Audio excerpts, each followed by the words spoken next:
Thank you very, very much, Jane. Thank you again to Ferdia and to Taz. Now, we've run slightly over on our schedule, but I'm conscious the facilitators also need time for you to discuss. So let's take, we'll take 10 minutes for questions now, which means, if that's okay with the facilitators, 15 minutes less, and we'll try and squash everything in. So I do apologise for that. Do we have questions to ask of our panellists before you go into your discussion? I have a question, but I don't want to take over. I want to give you the opportunity first, and we'll have people going around with the microphones again. Deirdre is down the back, I think. So is there anyone who'd like to start the ball rolling on this? Sorry, Hilary. So we've got somebody on table 2. Thanks. Thanks very much for all that very interesting pictures and everything, and it just strikes me that I know we're talking about biodiversity loss here and everything, but aren't we starting from a good baseline in Ireland?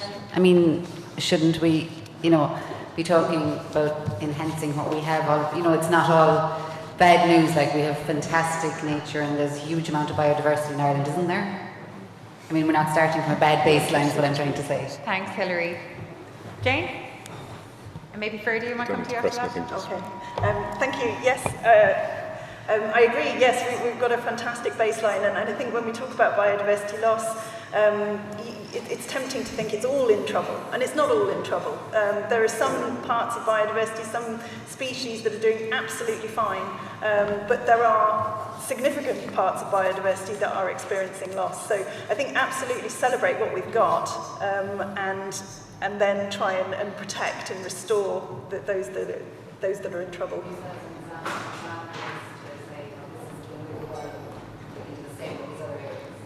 Exactly, yes. So that was just to use the parts of biodiversity that are doing well as a good example. Yeah. Okay, thank you, Jane. Ferdia, do you have anything to follow up with that? Well, just from your particular experience? Yeah, maybe just very briefly. I mean, I suppose the plan was to wow you and show you what we have and how fantastic it is. I suppose I could have done a presentation on our red lists and the species that are in decline, and I think later on, probably in the process, you'll hear about the reporting that we have to do to Europe and how our habitats are in decline. So yeah, there's plenty of bad news out there, but there's lots left and there's loads to enjoy, and yeah, we've something to work with. Okay, so it's a balance that we got today, to not leave us too depressed, but there are elements that we could be very depressed about. Is that fair? Unfortunately, yes. Okay. Yeah, and I just kind of, I completely agree with the sentiments that have been expressed. Just to kind of embellish that a little more, I mean, there are success stories as well of species that we have been able to sort of rescue, if you like. So if we do take steps to improve the situation, those can be successful. Okay, thank you. Thank you for that, Hilary.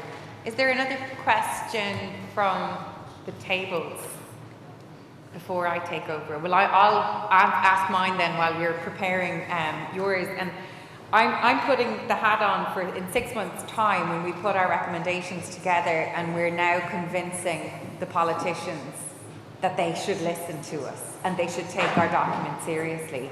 In your experience, what would you say as the most obvious argument to someone to ask, why do we need to worry about this? So we're all going home and somebody says to us, well, why do we need to worry about biodiversity? You've given us a lot of great points there, but what would be the most prominent argument to convince others who are not here?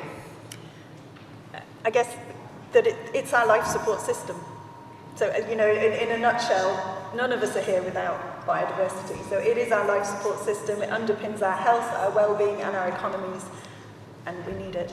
And just to go on that, Jane, because I absolutely, I hear that, but I heard on the radio recently someone to say, yes, but what I do in my county isn't going to affect the rest of the world.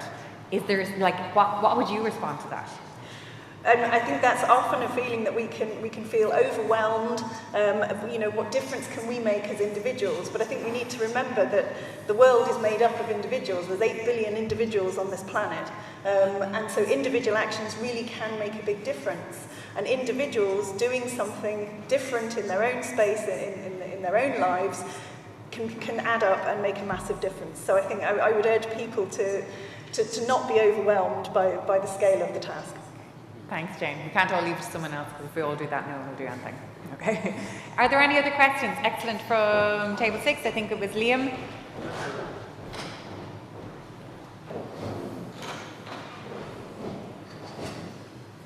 There has been a very recent suggestion by economic people and by our media recently that major corporations are paying lip service.